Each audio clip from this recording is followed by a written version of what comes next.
UPSC, college शिक्षा, YouTube video या podcast के लिए भी उपयोगी है। सरकार और उसकी शाखाएं, एक गहन अध्ययन। Government and its organs, deep research इंडी। सरकार किसी भी संगठित समाज की रीढ़ होती है। यह न केवल कानून और व्यवस्था बनाए रखने वाली संस्था है, बल्कि वह तंत्र भी है जो नीतियों का निर्माण करता है, उनका कार्यान्वयन करता है और न्याय प्रदान करता है। परंतु सरकार एक व्यक्ति नहीं, बल्कि संस्थाओं, विभागों और शाखाओं का संगठित ढांचा होती है। इनमें प्रमुख हैं विधायिका, कार्यपालिका, एग्जीक्यूटिव और न्यायपालिका। यह स्क्रिप्ट इन्हीं शाखाओं का विस्तार से विश्लेषण करती है। सरकार की अवधारणा। सरकार वह संस्था है जो राज्य की संप्रभु शक्ति का प्रयोग करती है। ये नीतियां बनाती है, कानून लागू करती है और नागरिकों को न्याय देती है। सरकार का मूल उद्देश्य सामाजिक अनुशासन बनाए रखना, विकास सुनिश्चित करना और नागरिकों की भलाई करना होता है। मुख्य कार्य: कानून निर्माण, कानून का क्रियान्वयन, न्याय का वितरण, सुरक्षा व्यवस्था, आर्थिक और सामाजिक कल्याण की योजनाएं लागू करना। सरकार की 3 मुख्य शाखाएं, 3 मेन ऑर्गन्स ऑफ गवर्नमेंट। ए, विधायिका। परिभाषा: विधायिका वह संस्था है जो कानून बनाती है। यह सरकार की नीति निर्धारण शाखा होती है। कानून बनाना और संशोधन करना, बजट पारित करना, कार्यपालिका की निगरानी करना, महत्वपूर्ण राष्ट्रीय मुद्दों पर चर्चा। उदाहरण: भारत में संसद, लोकसभा और राज्यसभा, अमेरिका में कांग्रेस, हाउस ऑफ रिप्रेजेंटेटिव्स और सीनेट। प्रकार: एक्सदनीय। बी, कार्यपालिका। परिभाषा: कार्यपालिका वह संस्था है जो कानूनों को लागू करती है और प्रशासनिक कार्यों को संपादित करती है। कार्य: नीतियों का क्रियान्वयन, प्रशासनिक नियंत्रण, विदेशी संबंधों का संचालन, सुरक्षा और रक्षा प्रबंधन।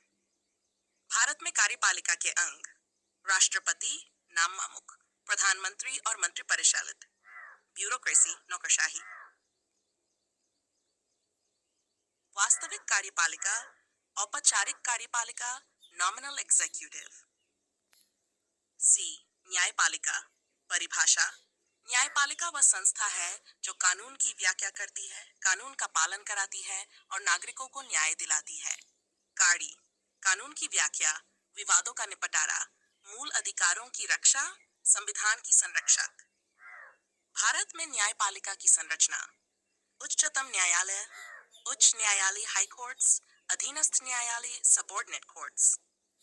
सरकार की शाखाओं के बीच शक्ति का विभाजन, सेपरेशन ऑफ पावर्स।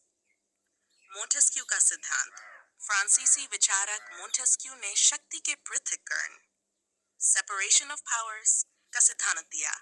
उन्होंने कहा कि सरकार की तीनों शाखाएं स्वतंत्र हो ताकि शक्ति का दुरुपयोग न हो। भारत में शक्ति का विभाजन: भारत में तीनों शाखाएं स्वतंत्र हैं, लेकिन उनके बीच कार्यात्मक सहयोग, फंक्शनल कोऑपरेशन होता है।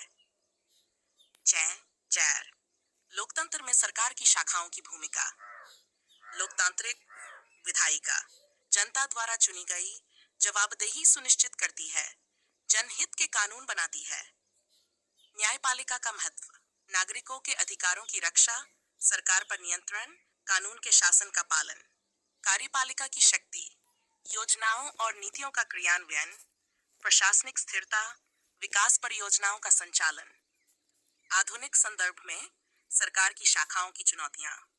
शाखा: प्रमुख चुनौतियां: विधायिका, बहस की गिरती गुणवत्ता, राजनीतिक ध्रुवीकरण। कार्यपालिका: भ्रष्टाचार, निर्णय लेने में विलंब, नौकरशाही की अकर्मण्यता। न्यायपालिका: लंबित मामले, न्याय में देरी, न्यायिक सक्रियता की सीमाएं। वैश्विक परिप्रेक्ष्य में तुलना, ग्लोबल कंपैरेटिव पर्सपेक्टिव। देश: विधायिका, न्यायपालिका। भारत द्विसदनीय, जनता द्वारा चुनी गई, संसदीय प्रणाली, प्रधानमंत्री प्रमुख, स्वतंत्र न्यायपालिका, सुप्रीम कोर्ट। अमेरिका: द्विसदनीय, कांग्रेस, राष्ट्रपति प्रणाली, राष्ट्रपति शक्तिशाली, स्वतंत्र न्यायपालिका, सुप्रीम कोर्ट। ब्रिटेन: एकसदनीय संसद, संसदीय प्रणाली, प्रधानमंत्री शक्तिशाली, संसदीय सर्वोच्चता, न्यायपालिका सीमित। 7 सरकार की शाखाओं में संतुलन की आवश्यकता। तीनों शाखाओं में संतुलन और समन्वय आवश्यक है, अन्यथा लोकतंत्र कमजोर हो जाता है। शक्ति का अत्यधिक केंद्रीकरण लोकतंत्र के लिए खतरा है। निष्कर्ष, सरकार की तीनों शाखाएं, विधायिका, कार्यपालिका और न्यायपालिका, लोकतांत्रिक व्यवस्था की आधारशिला हैं। जब ये स्वतंत्र, पारदर्शी और उत्तरदायी होती हैं, तब ही एक सुशासित, न्यायपूर्ण और सशक्त राष्ट्र का निर्माण होता है।